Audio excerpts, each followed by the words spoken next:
নমস্কার বন্ধুরা, cooking fun মাস্তি চ্যানেলে আবার সবাইকে স্বাগত জানাই। তো আমি আবার একটা রান্না নিয়ে এসেছি। পটলের একটা নতুন রেসিপি আপনাদের আজকে করে দেখাবো। এটা রুটি পরোটার সাথে খেতে খুবই ভালো লাগে, লুচির সাথেও ভালো লাগে, ভাতের সাথে খেতেও ভালো লাগবে, বাচ্চাদেরও খুব ভালো লাগবে, বড়দেরও ভালো লাগবে। তো রান্নাটা শুরু করব। আর পটলের গাটা আমি এই ছুরিটা দিয়ে পটলের গাগুলো একটু চেঁচে নিচ্ছি। দেখো বন্ধুরা, আমি পটলের গাগুলোকে কিন্তু ছাড়িয়ে নিয়েছি। এবারে এখানে আমি এই গ্রেটারের সাহায্যে পটলগুলোকে আমি গ্রেট করে নেব। দেখো বন্ধুরা, পটলটাকে আমি কিন্তু গ্রেট করে নিয়েছি। আর পটলের যে দানাগুলো শক্ত শক্ত থাকে, ওই দানাগুলোকে কিন্তু আমি বাদ দিয়ে দিয়েছি। আর এখানে দেখো পেঁয়াজ, কাঁচা লঙ্কা কুচিয়ে নিয়েছি, একটা টমেটো লাগবে, এখানে একটা আলু, আমি বড় সাইজের আলু আমি ঝিরিঝিরি করে কেটে নিয়েছি, আর দুটো ডিম লাগবে। তো চলো বন্ধুরা, তাহলে রান্নাটা শুরু করি, দেখতে থাকো। বন্ধুরা, আমি কড়াই বসিয়ে দিয়েছি, কড়াইয়ে তেল নিয়েছি, তেল গরম হয়ে গেছে। এবারে আমি ডিম দুটোকে ফার্স্টে ঝুরি করে নেব।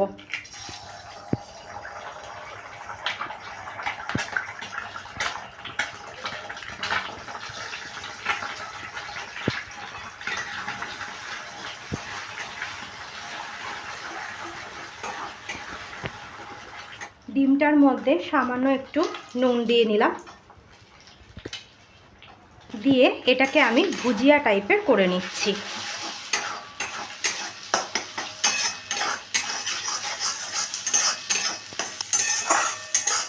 দেখুন বন্ধুরা, আমি কিন্তু এটা ভুজিয়া করে নিয়েছি।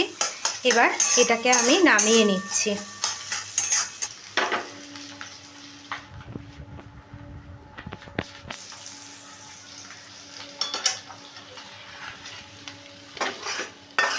দেখুন বন্ধুরা, এটা আমি নামিয়ে নিলাম। আবার এখানে আমি কড়াইটা বসিয়ে দিচ্ছি। কড়াইতে দেখুন বন্ধুরা, আবার সামান্য তেল নিয়ে নিলাম, হয়ে গেছে।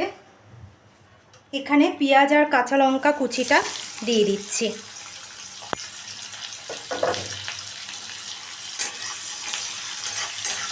দিয়ে ভালো করে এটা ভেজে নিচ্ছি।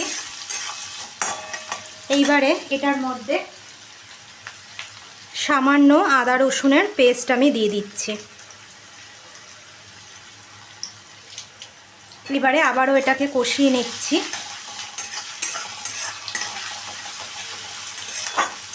এইবারে এটার মধ্যে আমি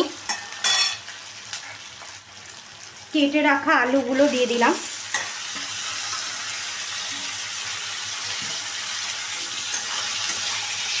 আলুগুলোকে একটু আমি ভেজে নিচ্ছি। আলুটাকে আমি ভেজে নিলাম। এইবারে পটল যে গ্রেট করে রেখেছি, পটলগুলো দিয়ে দিচ্ছি।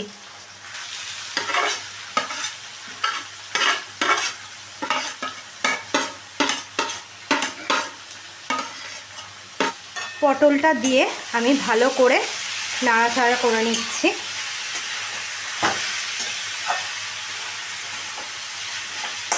এইবারে এটার মধ্যে স্বাদ মতো নুন, হলুদ,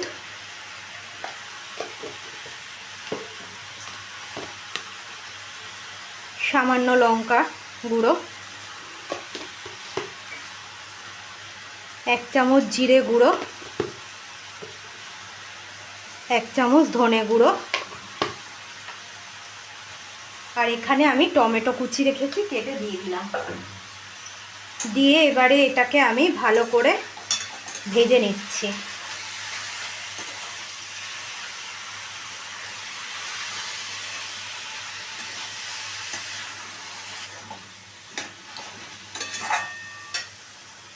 বন্ধুরা, এটা কিন্তু মশলাটা কষে গেছে, ভাজা ভাজা হয়ে গেছে।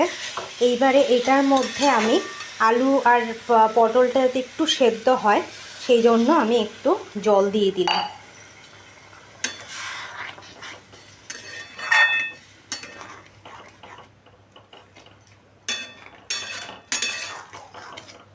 দেখো বন্ধুরা, তরকারিটা মাখা মাখা হবে, খুব একটা ঝোল ঝোল হবে না। তো সেই কারণে আমি সামান্য জল দিয়ে দিলাম। দিয়ে এটাকে আমি ঢেকে রাখবো।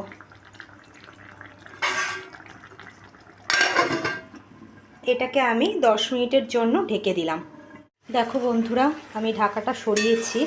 দেখো এটা বেশ মাখা মাখা হয়ে গেছে, আলুগুলো সেদ্ধ হয়ে গেছে। এইবারে এইটার মধ্যে আমি এই ভেজে রাখা ডিমটা দিয়ে দিলাম।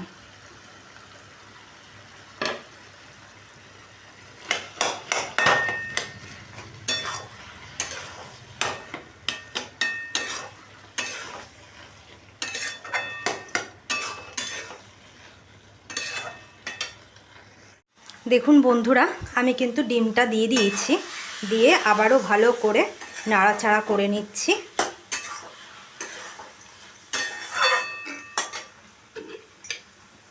এই রেসিপিটা আপনারা রুটি, পরোটা, লুচির সাথে খুবই ভালো লাগবে, আর এমনিও ভাতের সাথেও খাওয়া যাবে। এবারে আমি এর মধ্যে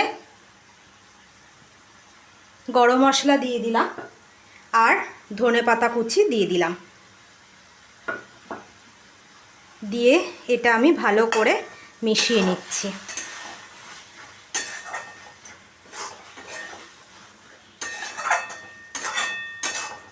বন্ধুরা, এই ডিম পটল রেসিপিটা আপনারা বাড়িতে প্লিজ একবার হলেও বাড়িতে বানিয়ে দেখবেন। খুব ভালো খেতে হয়, খুব সুস্বাদু খেতে হয়, বাচ্চা থেকে বড় সবারই খুব ভালো লাগবে খেতে। তো আপনারা বাড়িতে একবার বানিয়ে দেখবেন। আর যারা ইউটিউব থেকে দেখছেন তারা পেজটাকে সাবস্ক্রাইব করে দেবেন, আর যারা ফেসবুক থেকে দেখছেন তারা লাইক করে, শেয়ার করে, ফলো করে দেবেন। দেখুন বন্ধুরা, এটা কিন্তু আমার পুরো রেডি হয়ে গেছে। এবার এটা আমি নামিয়ে দিচ্ছি।